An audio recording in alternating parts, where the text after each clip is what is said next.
Hi everyone, today I'm going to be doing my labor and delivery story, so if you would like to see this video, please keep watching.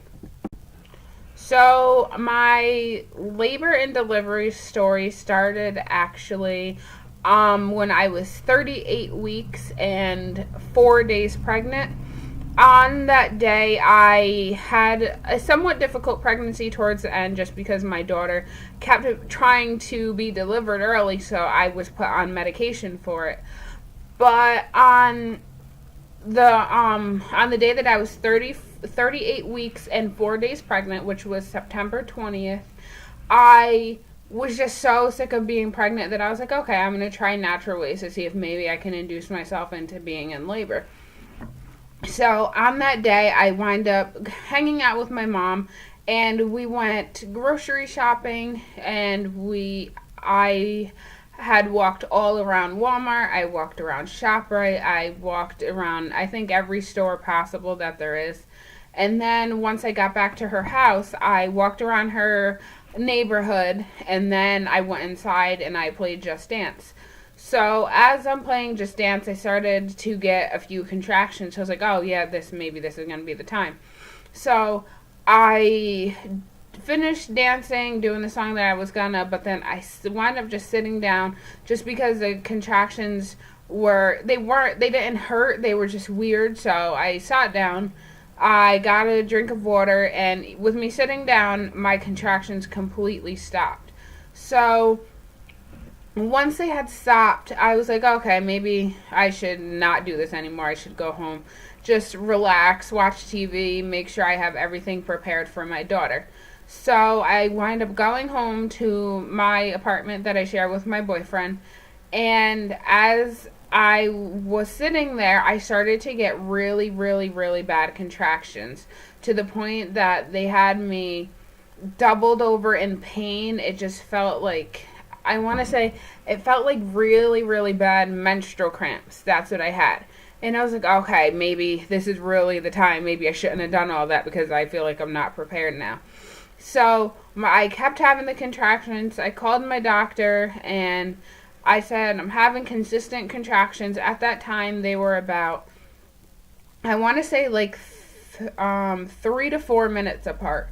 So at that time, I started having really, really, really bad contractions. I said, I'm not doing this. Called the doctor. They told me to go up to the hospital to be monitored. So I went up there to be monitored. And as I'm there, my contractions started to slowly diminish. And they went from being every 3 to 4 minutes to every 15 minutes. So they said, oh, your contractions are not close enough yet. Go ahead and go home and just try and relax. And it's either you come in when your water breaks or when they're a minute or two apart. So with that, I was pretty bummed because I really thought that I was going into labor, that I had went into labor. But being that they weren't close enough yet, they said, no, you're not in labor. You just aggravated your uterus with all the jumping and dancing and walking around. So at that time that they sent me home, I want to say it was about 4:30 in the morning. And once I finally got home and I got situated, I was able to put some clothes on. I was exhausted. So I fell asleep around 6 o'clock. I think it was like 5:45, 6 o'clock in the morning. And as soon as it hit 6:30, I had a really, really sharp pain. And then I just felt wetness. And I'm like, oh my gosh, did I just pee myself in my sleep? This can't be, I don't know what this is. I'm freaking out. So I happen to pull the blanket off of me and I just see a whole bunch of liquid, really, really warm, which is weird, liquid that I thought, oh my gosh, I just peed myself. So I get up and I realize, wait, no, I didn't pee on myself. I think my water just broke. So I roll over and I tap my boyfriend on the shoulder and I'm like, my water just broke. He's like, no, it didn't. Your water did not break. And I said, yes, my water broke. We're having the baby today. And he thought I was kidding the whole time until I got up and he saw that the whole bed where I was laying was soaking wet from my water breaking. And then as I'm trying to get up, I got my first contraction. That started within, I want to say, not even 3 minutes. I got my first contraction as I'm walking to the bathroom, and it wasn't too bad. It was uncomfortable. That's about all. So I go to the bathroom, and then I'm sitting there trying to like change, take a shower and everything, and I get another contraction. I was like, these contractions are really, really, really close together. I think we should go to the hospital. So I called my mom, which she was actually getting ready for work. And I was like, Mom, my water broke. We're on our way to the hospital. I don't know what to do. I'm so scared. And then we called his mom, and I said, my water broke. We're on our way to the hospital. She said, I'll be there. So I get changed, get dressed, and I just grabbed something to sit on in the car while we're on our way to the hospital. And we grabbed all of our bags, and we wind up getting to the hospital around 7 o'clock after my parents were called, his parents were called, and my doctor was called. And we got to the hospital, and I told them I was in labor, but of course, whenever you say that you're in labor, they still have to do all the tests to make sure that you actually are. So they did I want to say that they swabbed or something to see if it was actually amniotic fluid or if it was just I peed on myself. And the swab confirmed that it was amniotic fluid. And they said, okay, you're in full-blown labor. We're going to admit you. We're going to put you in a room, monitor you, and you should be having your little girl today. So today, that day, I went to the room, and I was having really, really, really bad contractions. They were even worse than they were before, and the pain was just, it's something that I can't explain because I don't know what that pain feels like today. I just know that it hurt really bad. It's so unexplainable. I have no idea what it feels like. But I was admitted into my room. They got me set up. They did my IV, and they started monitoring my daughter. So as I'm in labor, they come in and they do their cervical checks. And when I got there, I want to say I was 2 centimeters dilated. And they were coming back every hour. And every hour I was another centimeter dilated. So once, I think they came back around, I want to say 9 in the morning, and they did another check, and I think by 9 in the morning I was already 5 centimeters dilated, I want to say. I'm pretty sure it was 5 centimeters dilated. But they checked me. They're like, you're 5 centimeters dilated. Your daughter looks like she's doing good. Do you want any pain medication? And I said, no, I'm fine. I don't want anything. And they're like, are you sure? Do you want an epidural? And I said, no, the pain's not that bad. The pain was bad. But I said, I'm moving along great by myself. I know if I get an epidural, it's just going to slow it down. I don't want the epidural. I don't want any pain medicine. So they said, okay.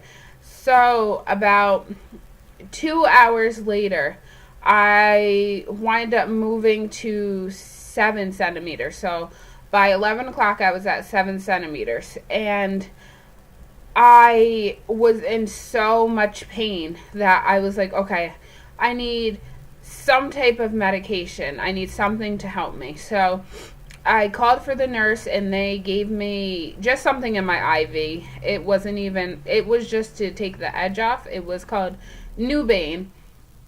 And after I got the Numben, to be quite honest, I don't remember what happened.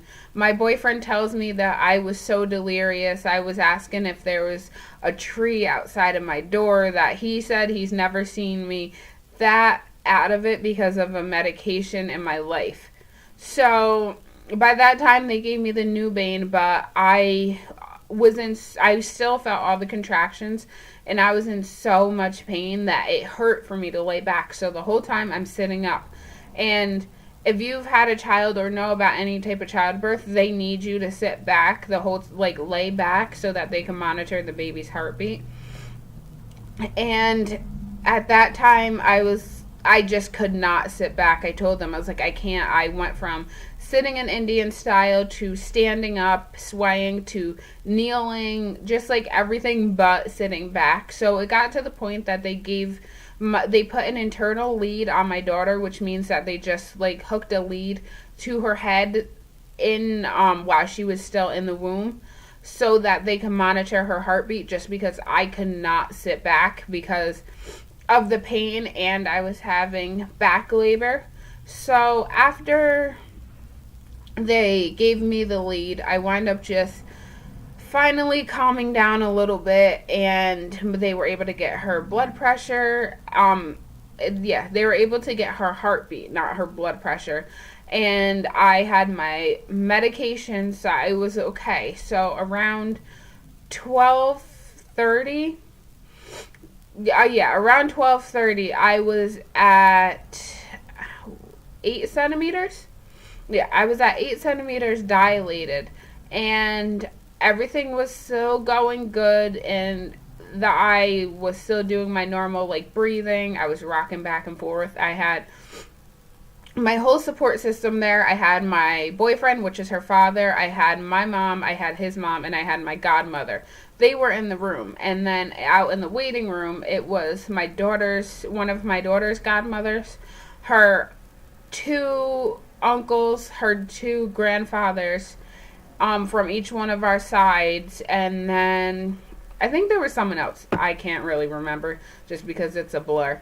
So they were all there waiting, and I want to say an hour later, so I want to say like 1:30.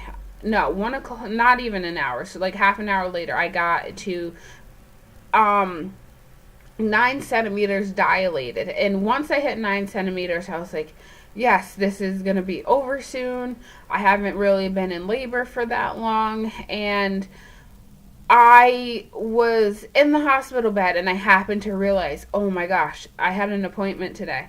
I have a woman who's a part of my, the doctor's office that I go to. She stops by my house every 2 weeks. At the time, it was every week.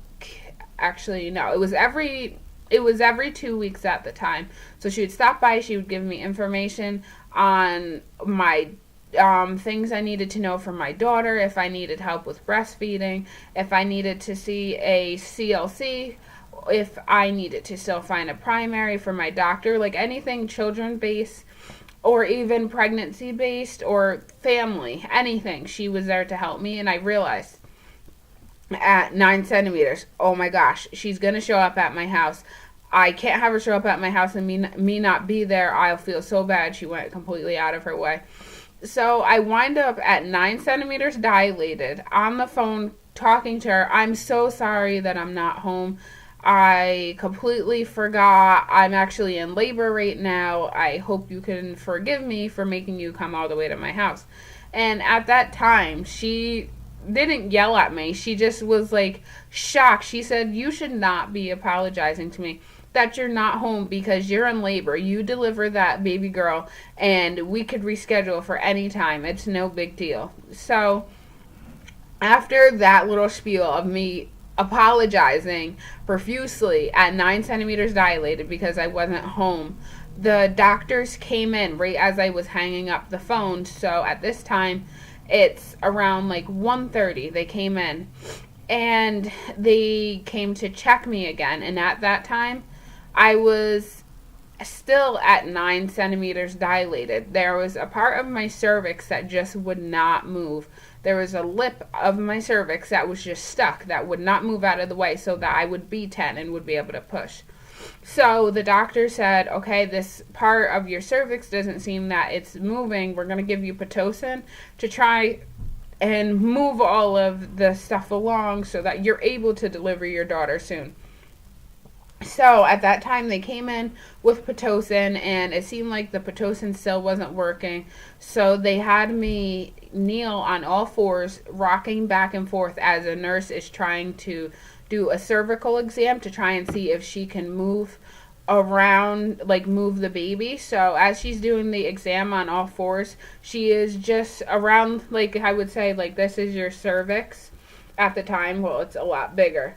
but she would go around where the baby is and trying to help him move that part of my cervix out of the way so that she could get my cervix to be at a 10. So with her doing that, it did work. And at 3 o'clock is when I was finally 10 centimeters dilated. And they said, okay, it's time, you're going to have to push. So, of course, that at that time, I was freaking out. I was like, I don't know if I could do this. This is a lot of pain. So, I just wound up pushing through it. And at 3 o'clock is when I officially started pushing.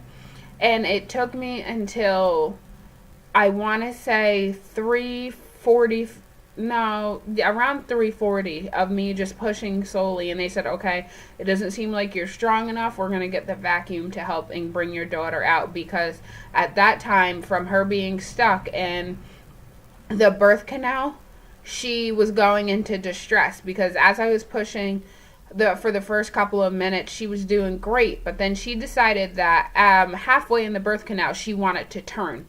So she, instead of her coming out face down, she came out face, like, not up. It was like sort of just like on a diagonal that she came out. So they had to use a vacuum in order to get her out. So when they did, they said, okay, we're going to use this. We want you to push as we're using the vacuum, so it's not that much distress. So it took me about 6 or 7 big pushes once the doctor started using the vacuum, and my daughter was delivered at 3:56 p.m. that day. And immediately, once she's out, everyone just started crying. I was in such shock that I was just like, I can't believe I was just able to deliver my daughter with minimal medication. I only had the Numben in my IV, but I did everything else on my own. So I was happy in that, and then I was happy that my daughter was delivered safely. And once they got her out, they immediately took her over to the little, like, sort of the hospital bed with the light, and they were cleaning her up, and they wiped her down. And then at that time, my mom was crying, my boyfriend's mom was crying, my godmother was. My boyfriend, he was just in complete shock. He was saying, this is the best thing that has ever happened to me. This is the best day of my life. And after they cleaned my daughter up, they wind up just giving her to me. And at the hospital that I was in, we have an hour of quiet time. So that meant that everyone, even though I had just delivered her, everyone had to leave the room except for her father.